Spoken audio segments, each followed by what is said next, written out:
And I'm by myself. uh, well, welcome to this very different Talking Drek with me, myself, and I tonight. Oh dear, this is going to be a fun one. Yes, I remember pretty much. Well, I mean, I had some ideas, but they definitely worked better with some other people being around. But that's right. I'm going to talk about something else that I've been doing lately. So I've been playing an artificer in a 3.5 game, and the DM has told me that we're probably going to be wrapping up by the end of the year. In fact, we should probably only have one more session until the big boss fight, basically.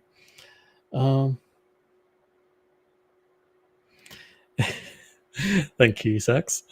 Nah, it's okay. I'll try to wing it for the time being. I do have stuff to talk about.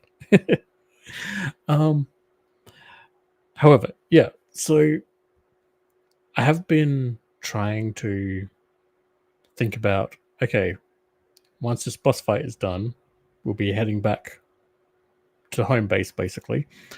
And then it's my artificer's time to shine, because downtime. What I've been trying to do is basically work out a lot of things that I think would be useful to have, and I've made many lists of things that are going to be useful. But yeah, there's a lot in there. However, I had a brilliant idea earlier this week. Well, yeah, it's still this week, I guess. And basically, I came up with the idea of Dragon Shard Ioun Stones. And I love this idea. So, basically, I'm going to be having 3 Dragon Shard Ioun Stones, all kind of tied to the 3 different types of Dragon Stones, right? And so we've got a Cerberus Dragonstone, an Eberron Dragonstone, and a Kyber Dragonstone.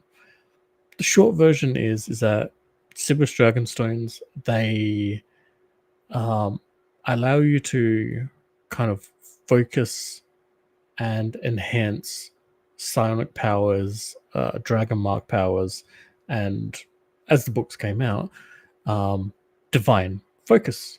Like they can be used as a divine focus to enhance the caster level. So what I've got there is basically a Cerberus Dragon Shard Ioun Stone with a +4 caster level enhancement. Basically because this thing is already a caster level enhancer. I mean, there's already a the Orange Prism Ioun Stone already like gives you a +1 caster level. My thought was, well, if this old regular Ioun Stone can give you a +1, the Cerberus Ioun Stone, which is designed to be a focus for psionics and that kind of stuff, would be able to enhance it even further. So at the moment, that's a +4 that I've designated that one, and then calculated so much maths to just like I'm kind of enjoying the maths, but at the same time, there's so much maths and there's so many different aspects to keep in mind when you're doing it. Like, for example, body slot items like armor, gloves, armbands, face pieces, head pieces, shoulder pieces, belts, boots, all that stuff, right? All of that, when you add additional effects onto it, increases the total cost of the next thing added by 1.5 times. But items that are not body slots start with the first item being maximum price, which has to be the highest level item, and then the next highest level item has a 75% discount, and then the next item and all following lower level costing items added, effects added to it, cost half the price. The tricky part that I'm coming across is that it specifies weapons, staffs, and stuff being in this category, but it specifies what is considered a body slot and what isn't. Well, it specifies what is considered a body slot for this. What it leaves out is rings, which then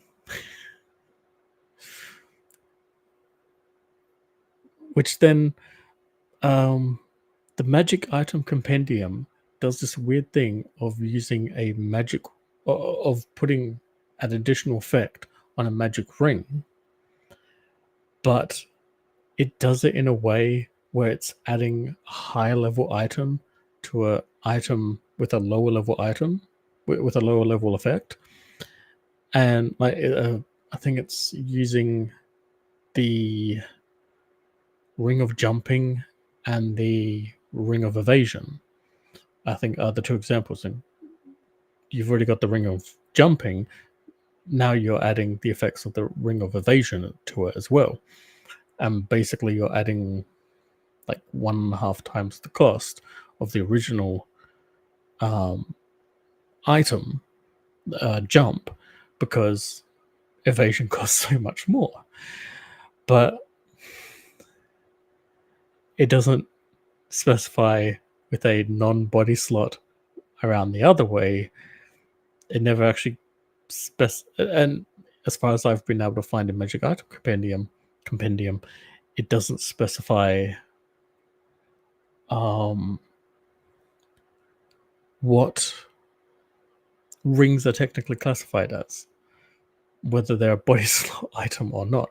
They have a place on the inventory sheet, but in terms of the categories laid out by what's a body slot item, rings aren't included. So I'm having trouble deciding how to calculate rings, but that's beside the point. Try and talk about iron stones. I'm already getting distracted because I got no one to keep me on track. Oh dear. That's all right. All right, so Cerberus Dragon Shard Iron Stone, already covered. Cool. +4 caster level enhancement on my Artificer's Infusions and when using magic devices. Awesome. Absolutely awesome. The second one, an Eberron Dragon Shard Iron Stone. Now, Eberron Dragon Shards typically have an affinity for attuning and enhancing spells and spell-like abilities. So what I decided to go with there was the spell from the Eberron campaign setting, Watchful Ancestors. I had to go back and forth figuring out what caster level to put this one at, because I needed to keep it reasonable, but at the same time, holy shit. So Watchful Ancestors is a 4th level spell. I decided to go with an 8th level caster level 8 for it, and I'm going to explain what Watchful Ancestors does so that you understand why I had so much trouble with the caster level choice. But also, I'm a little unsure about the caster level choice because of how the epic level handbook describes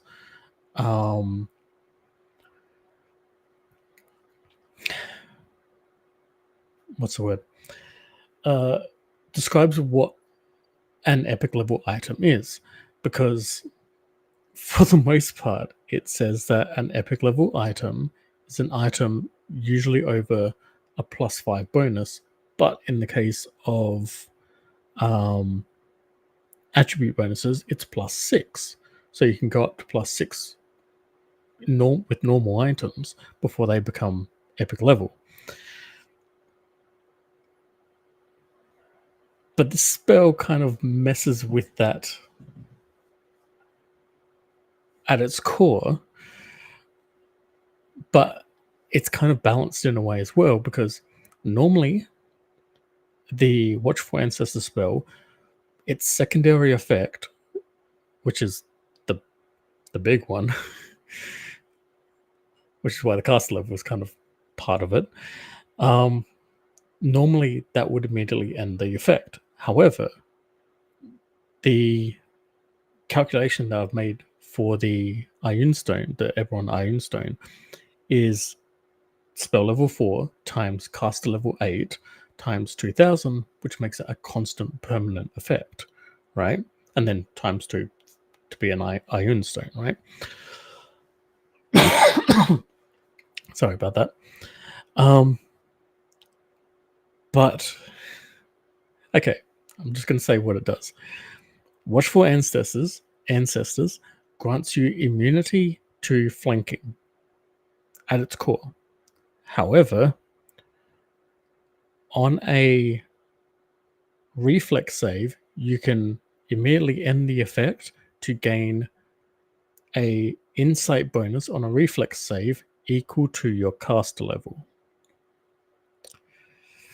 Now, because this is a magic item, it goes by the caster level of the magic item. So, yeah, no. Exponential. This is going to be an expensive one either way. I mean, as it is right now, this Ioun Stone, 4 times 8 times 2000 times 2, that's 128,000 gold that's going to cost at its base market price, right? So I try to go conservative with that one, but like part of me is like, maybe I should lower it down to a +5, but then again, like, it is an insight bonus on the reflex save, but this is kind of how the spell works. I mean, if I were to replicate the spell with a spell storing item, it would be at my current caster level, which is well, because my level in Artificer, technically my effective caster level is 18. So yes, I know I should go all in on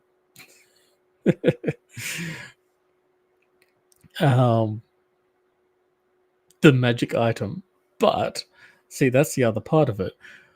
Epic level items, technically their cost starts at 200,000.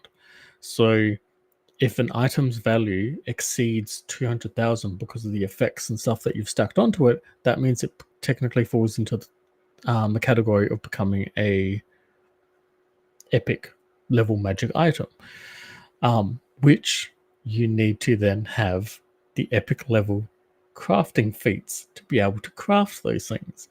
Since I am not over level 20 yet, it means that this is all great and everything, but I wouldn't be able to craft them just yet. I need those epic level item creation feats to do them first. So I think in the future, what I'll do is I'll start with the maths that I've done for it now. The spell level 4, caster level 8, 2000 times 2000 times 2 for the Eberron Dragon Shard Ioun Stone, and then in the future, once I get the epic craft epic wondrous item, then I'm going to redo it. Then I'm going to enhance it to improve the caster level up to whatever I can afford, basically. And just bring that baby up to just have a constant, insane reflex save, which is going into other things. Because I've also got rings that I'm making, which is part of why I kind of started getting into rings. But one of my rings is going to have evasion on it. So if I make a successful reflex save, I don't take half damage, I take no damage. Which, awesome, right? But I've got a few other things I've got going on with that as well. And yeah, that's going to be fun. The third Dragon Shard Ioun Stone that I've got in mind is a Kyber Dragon Shard, obviously, do all three. And Kyber Dragon Shards are really good at binding creatures inside of them, binding spells inside of them, right? Really, really good. So I figured I would go with creating or having a Kyber Dragon Shard Ioun Stone with a Shadow Elemental inside of it. I eventually went with Shadow Elemental because I was looking through Eberron and I couldn't really find something that really connected with, I mean, maybe an air. No, because I've already got. No.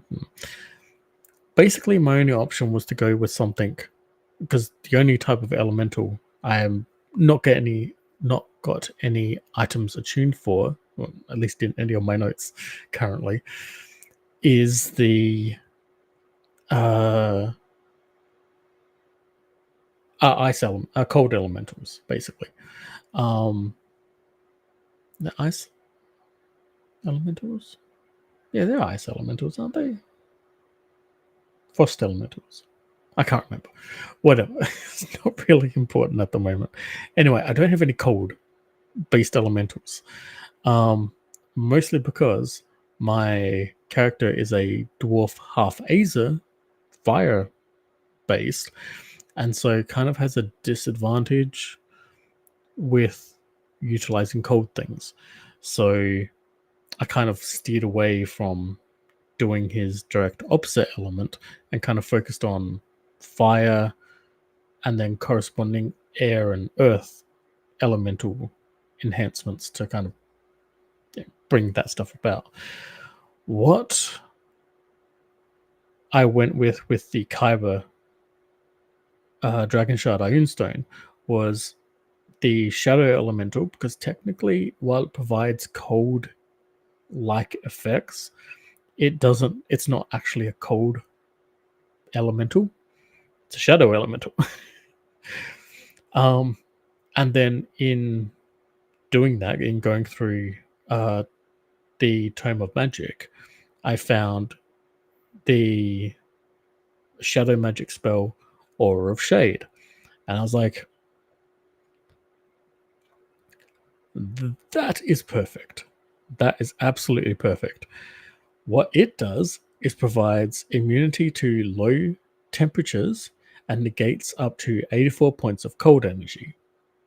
So my character, who is vulnerable to cold damage, instead of taking 1.5 times cold damage, I can negate up to 84 points of cold damage instead.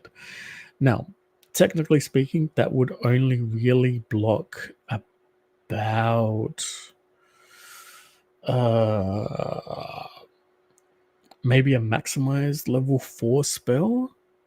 Like, maximize, like, cast level 15, maximized fireball spell that's been energy substituted for cold energy instead. So a frostball. Something like that. That would probably be enough to kill my character in one explosion because of the cold damage, or cold extra damage that he would be taking. But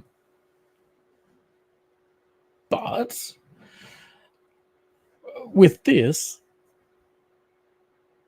I improve his chances of survival greatly. And I really like that idea. So I went with it. And because each dragon shard is its own thing, technically I can beef these up to getting close to 200,000, but the problem with that is that it takes extra time to do it. I wanted to keep it around the 100,000 as closely as possible. So all of them are around 120,000 gold piece cost, basically. Base market price, at least, anyway. Crafting cost is usually half that, but because Eberron Artificer, it's half that with an additional 75% cost reduction. And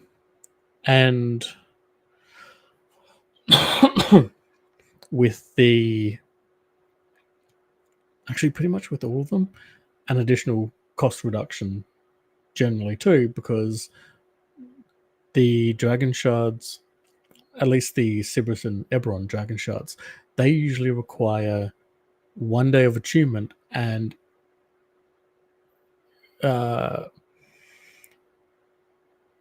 your kickback for that is that it doesn't cost gold or XP to make that item, kind of thing. So the actual cost of the Sybaris and Eberron Dragon Shard Ioun Stones is actually going to be significantly less than what the Ioun Stones would normally be, and actually kind of brings them into line with how much the upper end of a normal Ioun Stone will cost. So I'm kind of looking forward to that. The Kyber Ioun Stone, on the other hand, is going to be so much more tricky, because the way they work is that the size of the creature inside the Ioun Stone, inside the Dragon Shard, the Kyber Dragon Shard, determines how much of a base price reduction you get from it, starting at medium, which is utter bullshit. And that's all it is. In the books, it goes into it. It says a lot of fluff about how you can, how Kyber Dragon Shards are used to encase elementals of different types, providing those items with powers. What's the word? Siphoned from the elemental inside. So, like, if you had a chainmail armor, and you had a Kyber Dragon Shard, sorry, and you had a Kyber Dragon Shard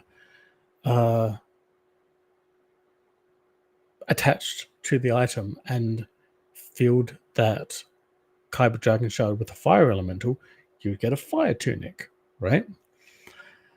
And it would have fire bonuses like fire shield and things like that, right?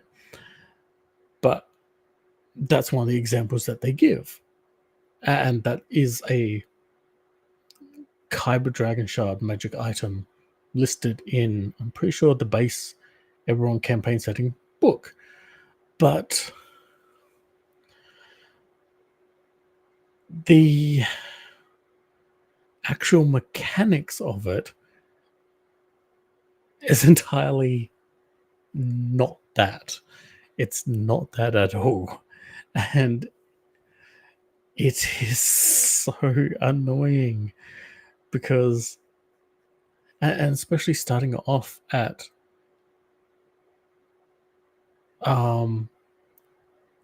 at medium means that you're, in reality, the most you can get for a magic item in its cost reduction is a minus 10% base cost reduction for crafting purposes, because you can only get up to a huge elemental for a dragon shard that would be able to fit on a person's body. It thus completely negates, because it's done in increments of minus 5%. So a medium elemental provides no bonus. A large elemental would provide a minus 5 cost reduction, and a huge elemental would provide a minus 10% cost reduction. But that's absolutely fucking bullshit. Like it's in increments of 5, and because of this, it first of all, it basically negates being able to use smaller Kyber Dragon shards for this, because they won't provide anything, because sticking a smaller elemental in there will just do nothing. And quite frankly, you stick a smaller elemental in something like that, it's a smaller shard. If someone knows what that thing is and it breaks, all it's going to do is release a small elemental that will probably then just either fuck off or will, go attack whoever it feels is going to be the one responsible for that. It might be me, it might be the person who actually broke the dragon shard. Just I find it to be irritating because again, it's a minus 5% base cost reduction, and when you look at it, it's like, why? Absolutely fucking why? Like, my artificer, my everyone artisan feats already provide a 25% discount on gold price, on XP cost, and on time to make the item. And the Kyber Dragon Shard effect is just minus 5% on anything larger than medium. I don't know. That really is annoying to me. But anyway, so that's why there's a huge elemental that's going to be squeezed inside like a dragon, a Kyber Dragon Shard Ion Zone that's going to be like this big. So like, yeah, this big, floating around my head. Well, floating around my character's head anyway. But yeah, like,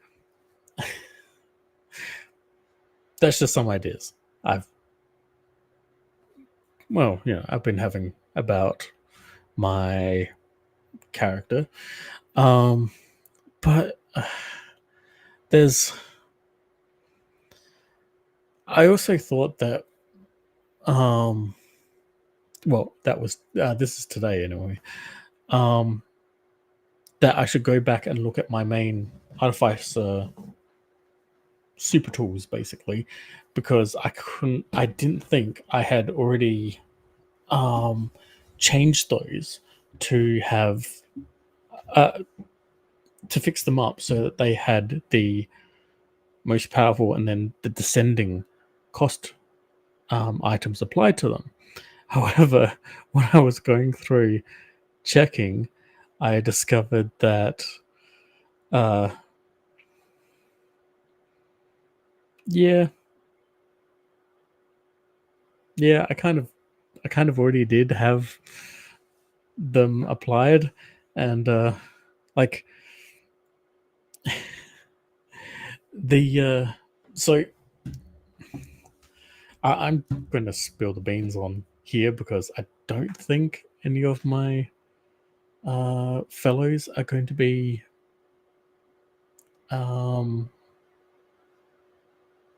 what's the word? Watching. How is that a difficult word? I don't think any of my fellow players are going to be watching this, so I already know that they already include references to other things anyway. I mean, we infiltrated a rhyme giant Jarl's keep under the guise of being from Clan Ghost Bear. So we already use references from other things. Which, quite frankly, I love. I love that we were Clan Ghost Bear. I think we were also Clan Steel Viper, or no, I think we were Clan Ice Raven as well. That was the first one we tried, and we didn't epically fail that test, but Jesus Christ, the guards almost attacked us on that one. But yeah, then we at the next guards that we came across, and they asked who we were with.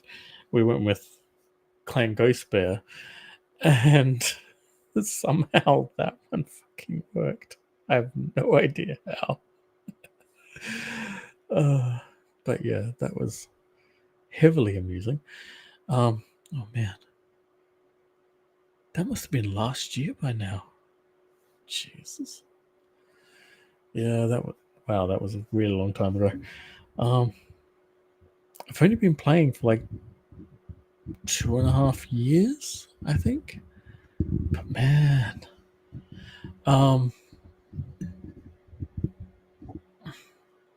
hopefully I didn't just disconnect my microphone. Yeah, I tell you, I'm just going to double check on the audio of the stream. Yep, okay. I've still got audio on there. I didn't accidentally knock out my microphone's audio because I just realized I knocked the plug to the microphone. I'm sorry. It is late. It just turned after midnight here, so you have to excuse me. I am very squirrel brained at the moment, to borrow Grimm's term. But yeah, like,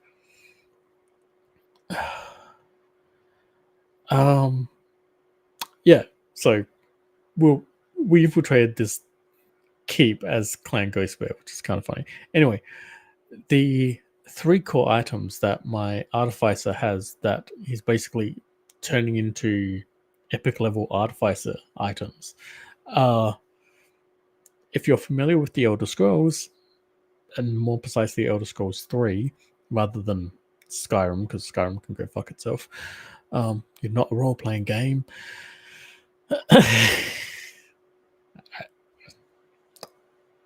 Skyrim I just don't like it. It's too simple. Anyway,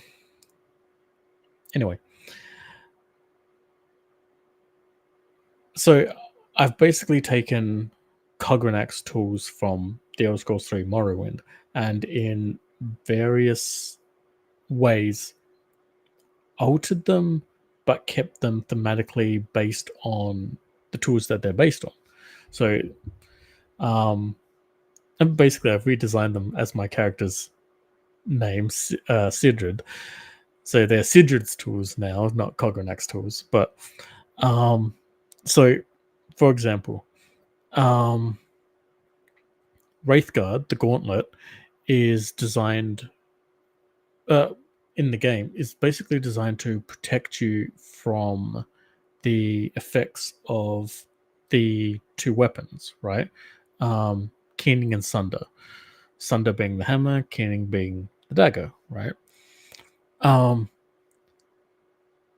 And basically the theme around what I've got my Wraithguard able to do is it has a second level spell effect. It has 2 third level spell effects and 2 fourth level spell effects. Although one of them is enhanced up to an 8th level spell effect. Meta magic, basically.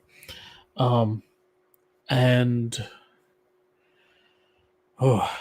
so a lot of them are basically based on artificer abilities. I've tried to replicate where possible artificer abilities for each of these things so that they are basically so I can try and reduce the cost as much as possible by having class restriction on them, in this case artificer, which reduces the cost by 30%, I think, and then having Eberron Dragon Shards so that it negates the material component use, and then a Kyber Dragon Shard, which has a fire elemental within it that then reduces the base cost again, on top of then using my artisan tool, my artisan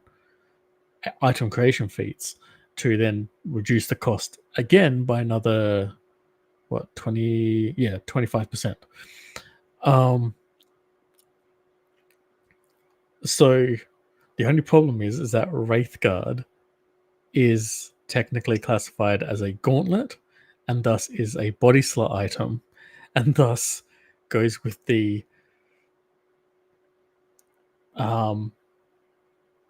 put the highest level item on first and then everything else afterwards, because everything else will just have a 1.5 times increase in its base price cost.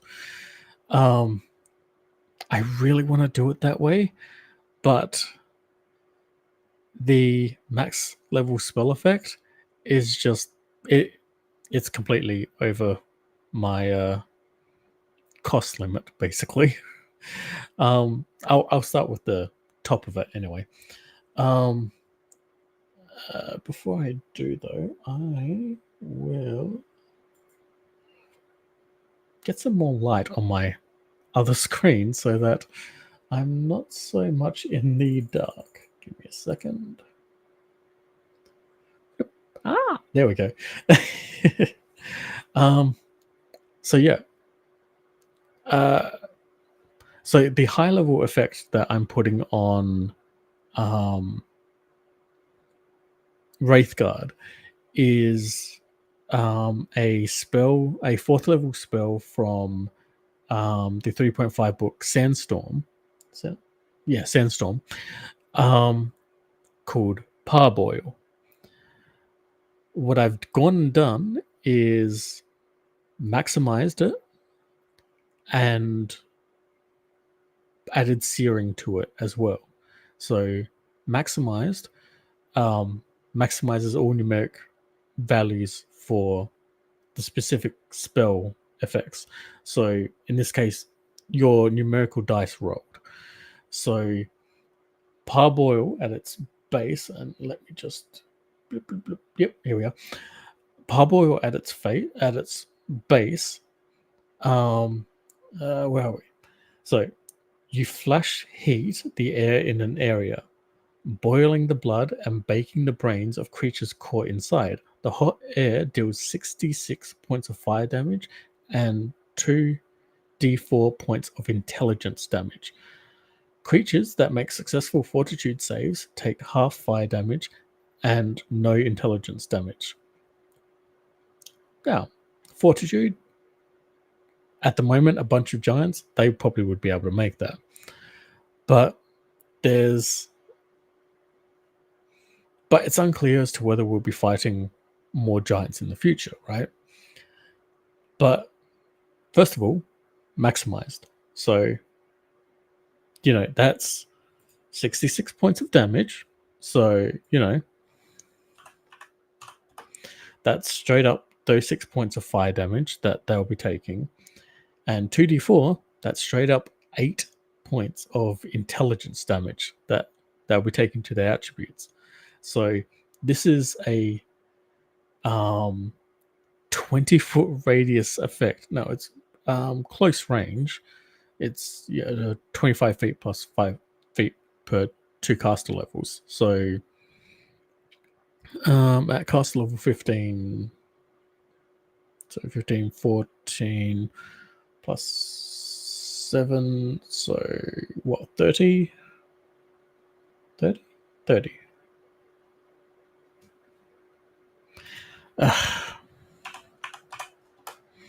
35. It's after midnight. It's almost quarter past midnight, so give me a break. If my maths brain ain't working good. That was a terrible sentence. But yeah, so that's so what? What, an extra? I'm just going to keep using the calculator to do the maths. So that's basically 60 feet. Within 60 feet, I can make an area of a 20-foot radius, boom up, basically flash fry, and deal. Oh god, what was that original number?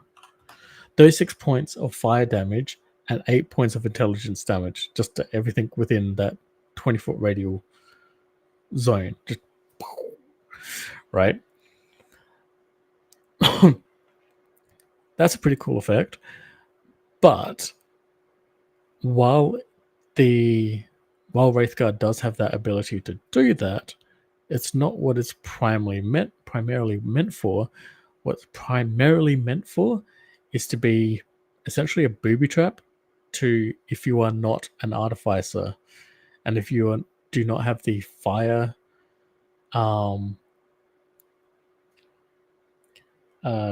subtype tag on your character, this acts as a booby trap, and it instead causes that effect to the person wielding it. So if you're not an artificer, you don't have the fire type, you put on Wraithguard, it instead does that damage directly to the person who just put on the gauntlet, basically. That's its little booby trap. And because it's searing, it negates through resistance and immunities to fire damage. So that's even funnier. It's just, and also once the stat drops to 0, you essentially become immobile or comatose on the floor, as if you'd suffered maximum non-lethal damage.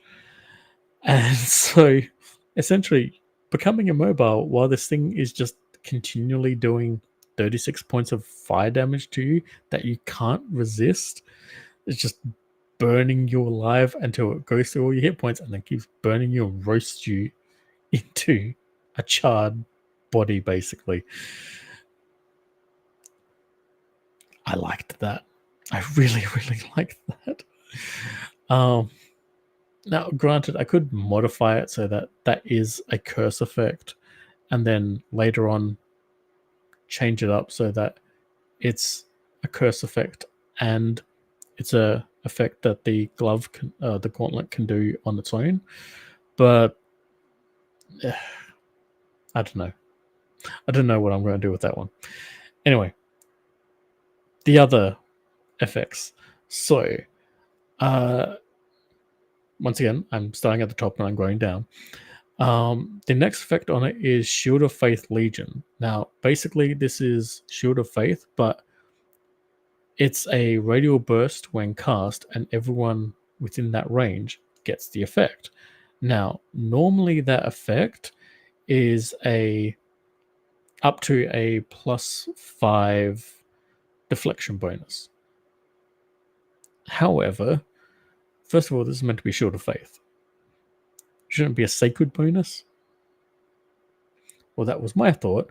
So, short version, I did some back and forth calculations with the Dungeon Master's Guide and working out the difference between regular deflection AC deflection bonus and then AC bonus other, which included sacred, and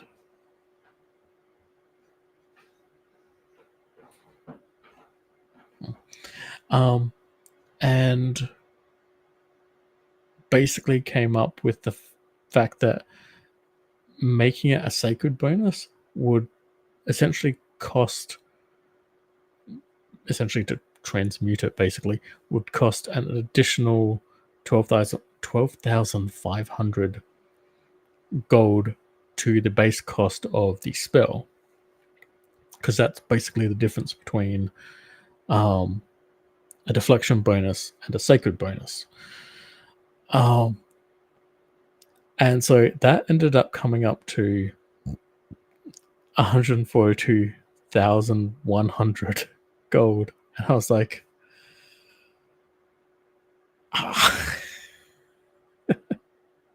what?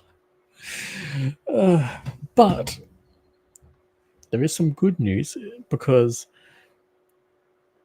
I can actually do that and the other 3 effects that I want to put on Wraithguard.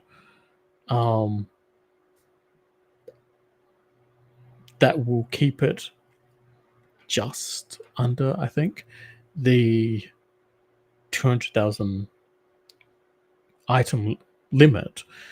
That prevents it from technically being an epic level item. Trying to play around with the stats on these things and costs on these things. Very annoying, but I'm getting there.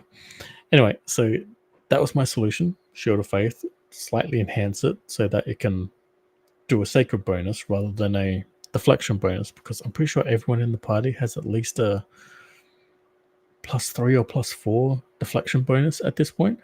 All of them are over level 20, so I'm the only one that's not level 20 yet. Just to give an idea of, what I'm working with here.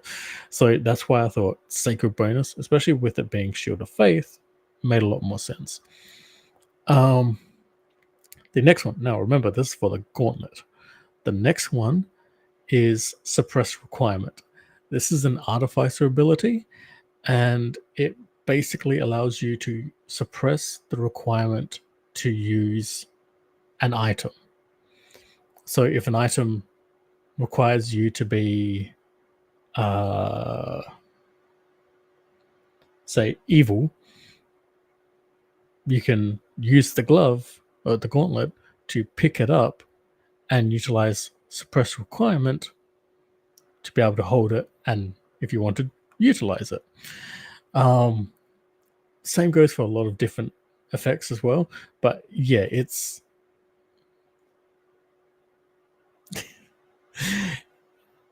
kind of a very cheeky way of getting around certain problems, especially for an artificer, especially for someone who on their introduction ended up getting possessed by a Ifriti sentient weapon and then almost TPKing the party. Yeah, so suppress requirements is going to be used a lot. It's basically one of the core features of that gauntlet for me. Anytime I need to go pick something up, suppress requirement first and then analyze it. The gauntlet is also going to have shrink item as the wand bracelet from Magic of Eberron as well. It's a relatively simple effect. spell level 3, caster level 6. And it's a 1,800, so it's a non-command magical effect cost. And yeah, basically you can store up to 4 medium-sized items within the gauntlet, basically.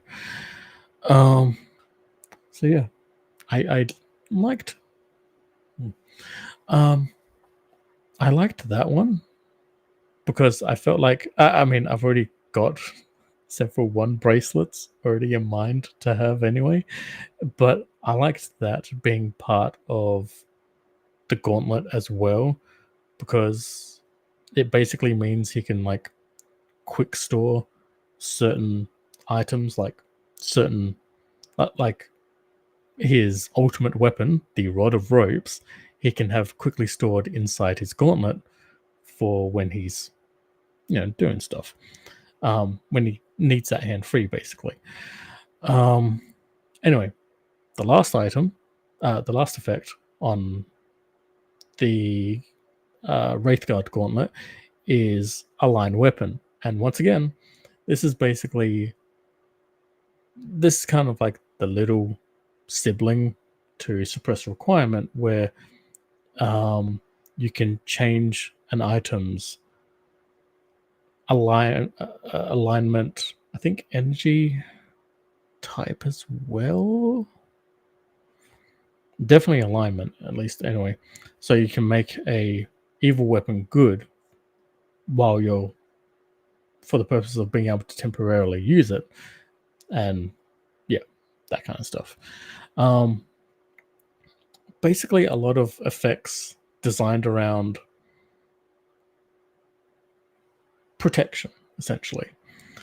And so with all the costs of that involved, without any deductions from a first, Wraithguard comes to 540,000 gold piece base market price value, which is 100% a epic level weapon.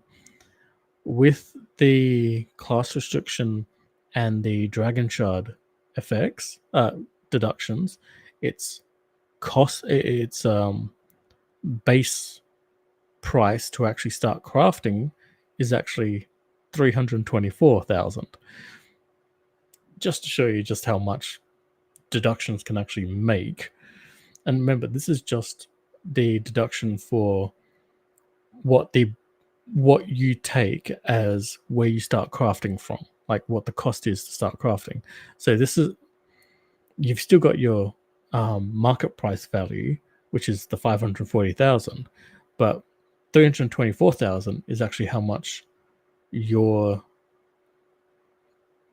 base price market value is to craft from it, which then it gets halved and for gold, and divided by 25 for the XP cost, and then divided by 1,000 for the time it takes. And then on top of all that, you've got the 25% reduction from extraordinary artisan, exceptional artisan, and legendary artisan, the crafting feats, basically. So at the end of the day, and here's the fun part, at the end of the day, with all those bonuses tallied up, the actual price to craft, to create Wraithguard is actually only 121,500 gold pieces. That's the amount of raw resources I need to make this magic item. And then it's just under 10,000 XP for it as well. But it will take almost 200. It will take 243 days to actually properly make the item. However, I think there's a couple of exceptions in how that actually works, because of dragon shards being involved with it. Or at least that's what the fluff, that's what the in-game story stuff says. Unfortunately, when you actually do find the sentence that has the mechanics in it, without all the fluff of the story stuff, the mechanics often say a completely different story. As I was saying with the Kyber Dragon shards, complete and utter fucking bullshit. But whatever. I mean, it's not like freaking vehicles get a deduction in their cost anyway, because they're basically semi-movable, non-moving structures, essentially. Whatever. Anyway, I'll try to speed this along for the next one. So Sunder, if you remember from the Elder Scrolls 3 Morrowind, is Kolganak's hammer, a forge hammer. A forge hammer designed to tap the power of the Heart of Lorkhan. Now, my version kind of doing the same thing, very much focused on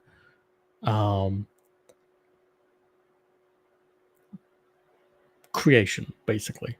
I mean, going with the whole forge hammer idea. So now, here's the cool part. Now that this is 100% a body slotless item, we start from the highest level item, and then it reduces. Awesome. And again, it's a dragon shard item, so it gets its reductions. It's class restricted because almost all of the items that it has enchantments on are Artificer or Cleric Artifice Domain spells. I have to specify that last one because technically speaking, True Creation, even though it has all the hallmarks of being a Artificer effect, considering that Artificers have minor creation and major creation, Artificer infusions only go up to level 6. There aren't higher level infusions. True Creation is a level 8 spell, which... But anyway. So, its first effect is True Creation. What's True Creation? It basically can duplicate the effects of minor creation and major creation, being able to take a minute resource and turn it into something big. Except, unlike those, the effects it creates are permanent effects. These things can be used for material components for spells. These things can be used as magic items. These things can't be dispelled by anti-magic fields or or dispel magic effects, basically. This is why this one's really, really cool. And this is why I really wanted to have it as part of my Artificer's abilities, the hammer's abilities, because come on, that is a perfect effect for a Artificer's hammer, basically. Someone who is like a ultimate artisan, someone who has all the item creation feats, someone who is at their core a crafter. Yeah, I feel like True Creation is the ultimate expression that hammer should definitely be doing. So that's why it's on there. And again, it's an on-command activated ability, so he can use it an unlimited number of times per day, just on command. So boom, boom, boom, just smacking out massive amounts of resources that he needs, basically. The next level lower item that he has on there is Total Repair. And this is Total Repair is basically the construct healing version of the heal spell. If you're not aware, because you're playing 5e D&D, in 3.5, heal improves based on your caster level. So up to a maximum of caster level 15, it can do a maximum heal of 150 hit points, which 9 times out of 10, unless you're one of the group's tanks, you're going to be fully healed from that. So with Sidrid, with his Sunder Forge Hammer, I went with Total Repair because it does repair constructs, but the way my GM has been allowing me to utilize my infusions, I probably will be able to use Total Repair on repairing a damaged object as well. So, like, someone's armor gets sundered, he would be able to repair it with the hammer to, repair it up to 150 hit points in one strike, basically, because of the power of that hammer.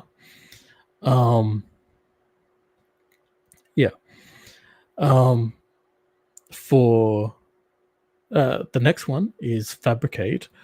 So I think most people are probably familiar with this one. Fabricate is basically, you can essentially mass produce items with it as long as you've got the materials, which, if you remember before, the first thing on here was true creation. So mass produce materials and then fabricate and mass produce the line of mithril armor or something like that, right? Very useful. And then lastly, the final effect is heat metal. And I had thought about making this a constant effect.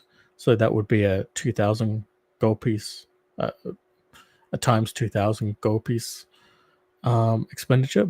But I decided to go against that because it means that the hammer would constantly be red hot, which that's part of its curse, shall we say, that if you pick it up and hold it, eventually if you're not an artificer, if you're not if you're not an artificer, or if you're not earth aligned, because the elemental inside the Kyber dragon shard for this item is a huge earth elemental. Makes sense. It's making a lot of material. That they're all kind of themed that way, basically.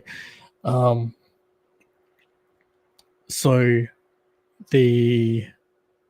I went with heat metal because it kind of made sense that this hammer, if you weren't an artificer or if you weren't earth aligned and you tried to use this hammer, it's going to retaliate against you and it's going to just heat up and burn you until you drop it.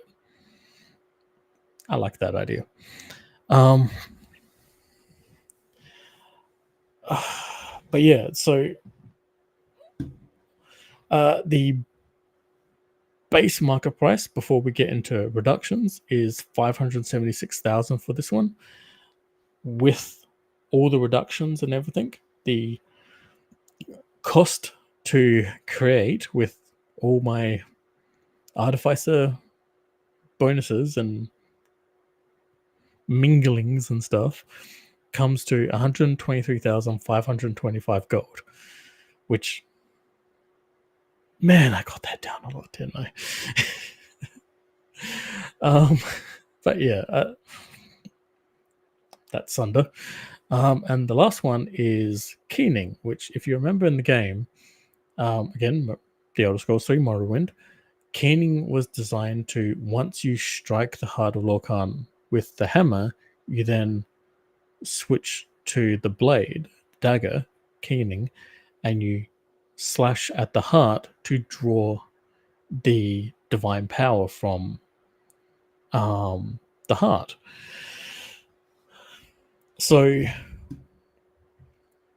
my thought was that keening in this sense is very much an item that can both put infusions, utilize the infusions that. Sorry, let me start again. For my character, I utilized that keening would be able to utilize a lot of infusions of the artificer, especially specifically the ones that focused on being able to put magic enchantments on an item, but also removing them, stripping them away as well. So it's essentially attuned to that ability. Basically, its effects can be reversed. So, and I also gave the dagger one little itty bitty addition compared to the others because I found this way too amusing, a little bit too evil as well, but also amusing. So I'll start with what's on it. So its first ability is weapon augmentation greater. So basically it can put up to a +5 enchantment onto a weapon. So things like Vorpal or Brilliant Aura or whatever, a crit automatically kills a target. Brilliant Aura makes your weapon ignore mineral-based armors, ferrous-based armors, right? That kind of stuff. All the way down to like Bane weapons, like Bane Construct, Bane Giant, Bane Evil Outsider, etc., right? The next one was Armor Enhancement Greater. So this is basically the armor version of that. So you get up to a +5 for armor enhancements. After that is Magic Vestment, which you can apply enhancements to clothing. So this is really helpful for, say, if you've got a wizard in the party who doesn't have any armor, now you can enhance their clothing with armor enhancing effects. The next one is spell storing item, which I figured this was a really good one, and this one kind of ties into everything else, but yep. I'm gonna just put a caveat on that one just for a moment. I'll get back to that one. And the last one is energy alteration. So basically, you can change an item's energy affinity for a while. So if you have an item that does fire damage, you can change it to do ice damage if the creatures that you're going up against are vulnerable to ice. And back and forth, right? Now, I said about one, it can do the opposite. It can strip these things out of other items. And two, I added a little special feature. What's that about? Essentially, very deviously, the hilt of keening, where in the Elder Scrolls, actually, let me just double check for a second, because I might actually have sort of on hand nope, that's the wrong thing. I might actually have a picture of I guess old school. Yes, I do. So this is from, hopefully this will work. This is from, I'm not going to remember how to share screen and all that. No. Can I share a picture, or do I? You're gonna. Yeah, you're gonna make me do. Oh my freaking fuck. Okay, so while I'm trying to do this, I'll keep explaining. So it's got spell storing item on it, and basically it's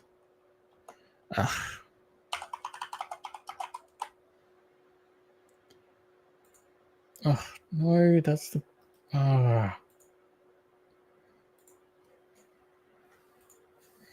okay. Let's see if this will work. Yes. Okay. Okay, cool. It worked. All right. So this here is keening as it was in the Elder Scrolls 3 Morrowind. As you can see, so in my Eberron version, the crystal blade here is a blood glass material. That's from Drek, and it's basically a volcanic glass that is infused with energy from Kyber dragon shards. So it has kind of a transparent blackish kind of coloring with these kind of glowy red veins in it. It looks really cool anyway. But otherwise it generally has my weapon generally has the same design. Now, the prongs down the bottom. For my version, this is a hilt slot. The reason why this is cool is because so spell storing, right? Normally you can put like up to a 4th level spell into it, right? Instead, when keening is used to strike at a target, you're basically doing the spell storing item effect, except instead of trying to store an item, you're targeting the armor, the weapon, whatever, and attempting to steal an enchantment off of it.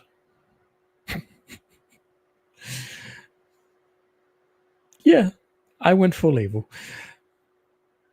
Now, how does this tie into the hilt? The hilt slot. Well, the hilt slot can have a small Eberron dragon shard put into it. You know, say about the size of an Ioun stone. When you put that in and do something like that, you can then remove the dragon shard, and the dragon shard has the effect in it and stores it indefinitely. So you can basically, I can basically run around targeting and striking an enemy's weapons, armor, stripping the effects from them, having them get stored into dragon shards, and then building up a collection. Now, why would I do that? Well, 2 reasons. One, I don't know if you know, but collecting up every single magic item is such a fucking bitch. Especially in our current situation where, basically fighting giants. Giants have big ass fucking weapons. I filled all my magical holding spaces a long time ago. We haven't had downtime yet. We're still in the same trench run that we've been in for 2.5 years. Basically, I am full. If I had this thing enchanted how I want to enchant it, instead of having an item, having uh, having to collect up each one of these magic items, instead, my old artificer could just be scraping along, sing, collect up a stored magic item effect, have it get stored into the dragon shard, remove the dragon shard, put a fresh one in, sing, and strip the item of all its magical effects, so that he didn't need to carry around 5,000 or, a bunch of magic weapons, because all he's going to do with them anyway is retain essence to get those crafting costs back for himself to use in other magic item craftings. This way, I take out the stupid fucking middleman of those and have each one of those effects separately, and just shing, shing, shing, shing, shing, shing, shing, shing. And now each one of those effects, each one of those little crafting reserves, retain essence things, is now in a little dragon shard that I can whip up from the hammer, create a small pocket full, and then if I need more while on a mission, I can just smack the ground, make a bunch more, and I've got as many as I need. And they're basically, as I said, they're basically the size of an Ioun stone. That's why I'm loving keening, because this weapon, would it especially be useful in combat, especially with Sigrid's skills? Probably not. Would it be good after a battle, going through the dead bodies and whatnot, and just stripping away everything he needs? The wizard and the druid are already harvesting parts for magical components. But as an Eberron artificer, I just need dragon shards. And now that I can make more dragon shards, I don't need components.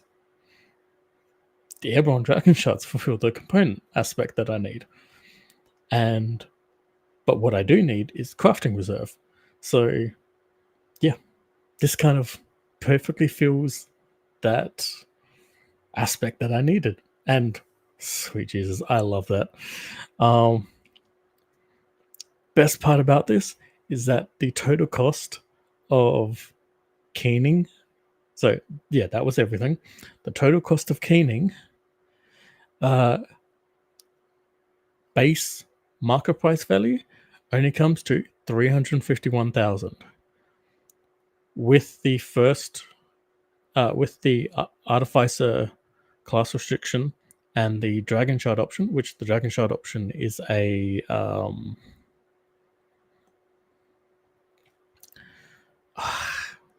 like a air elemental. I don't know why air elemental I'd already used fire and earth, but air elemental for me seemed to fit here. I'm not quite sure whether I was being influenced or theoretically being influenced by like Forgotten Realms' weave. But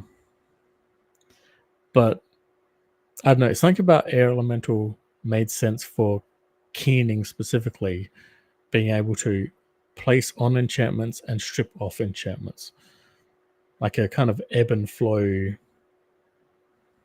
wind. I don't know, it made sense to me anyway. So yeah, I love that.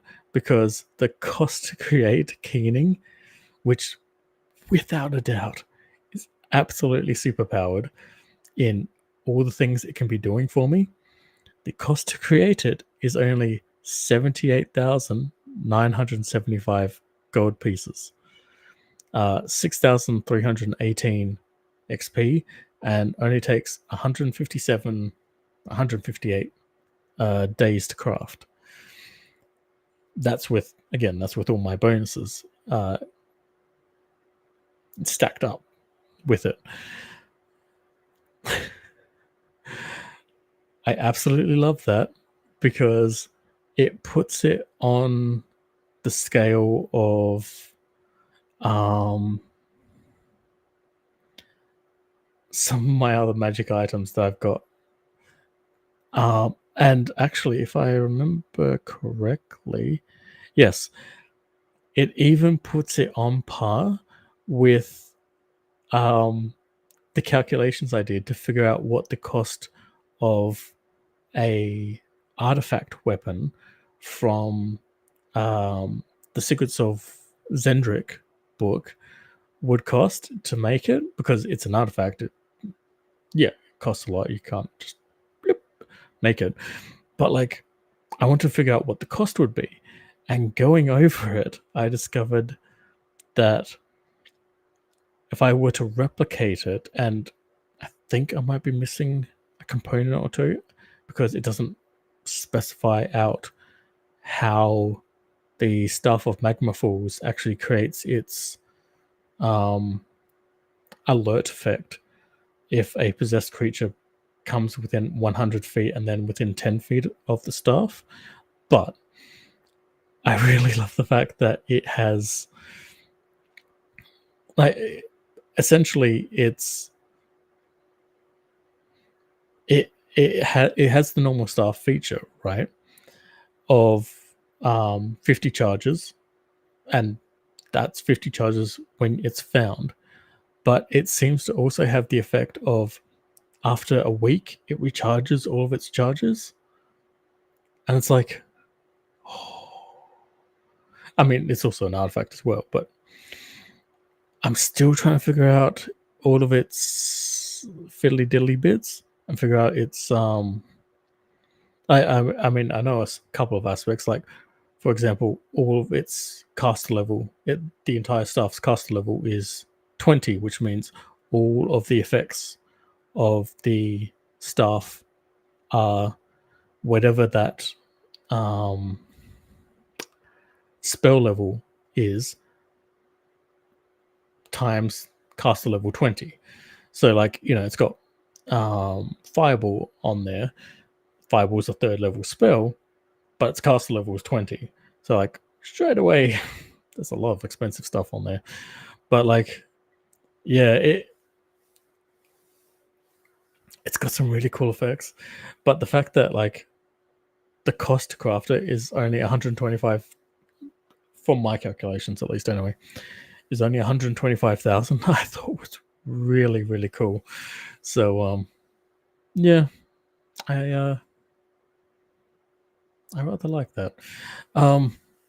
There were a couple of modifications I had thought of for magic items in general, which potentially a cheat, but also kind of, yeah. Basically, what I was thinking was, there's a infusion for the artificer called Power Surge, and what it does is it provides temporary charges to a item like a wand, a rod, a staff that has charges. It temporarily provides them with up to, I think it's 3 or 4 is the maximum, due to caster level restrictions and stuff. But this is my evil artificerness going on again. I was figuring out a way to create essentially magic bands. So that would essentially be slotless items that would affix to other items. And basically, they would have a constant effect of power surge going. So you affix it to, say, a staff or wand, and once you use up the first charge, all the other charges, each round basically, are you're using a temporary charge. The wand is essentially always going to have, from then on, 49 or however many charges it had once you used it the first time. Because if you so for the sake of this, we're saying it's a fresh, brand new crafted wand. 50 charges. Use it the first time. It's got one of these bands on it. Forevermore there, you will have a wand that has 49 charges and one constant temporary charge from you reusing that temporary charge over and over again all the time forevermore.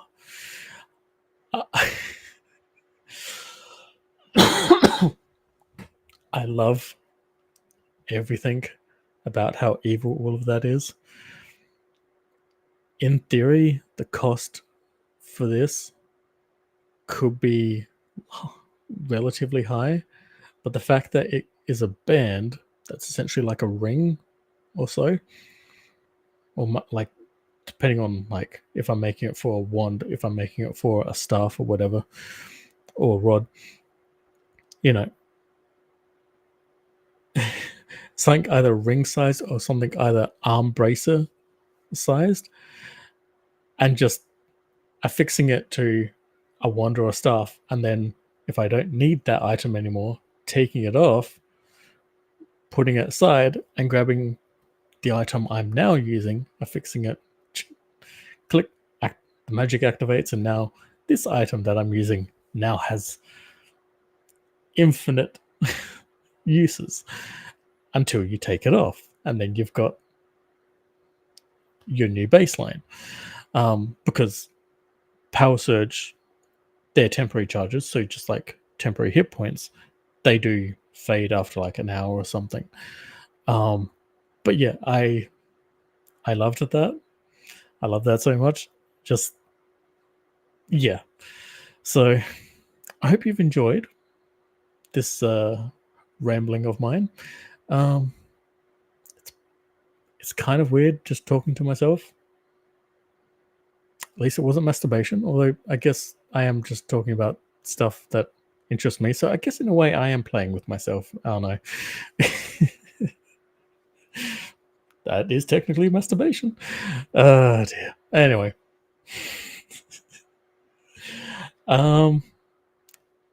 So, welcome to Talking Drek. I hope you've enjoyed the pre-show, and get ready because I'm sure someone's going to pop in now. So, yeah, tonight we're going to be talking about. Actually, you know what? I think it's probably going to be talking about the US election. How did that go for you guys? Yeah, I'm going to be enjoying the next 4 years. You guys are fucked. Like, don't get me wrong in thinking either I like Trump or I hate Trump. I'm Australian. I don't give two flying fucks about who's in charge of your country. What I care about is the fact that your country won't stop fucking with my country.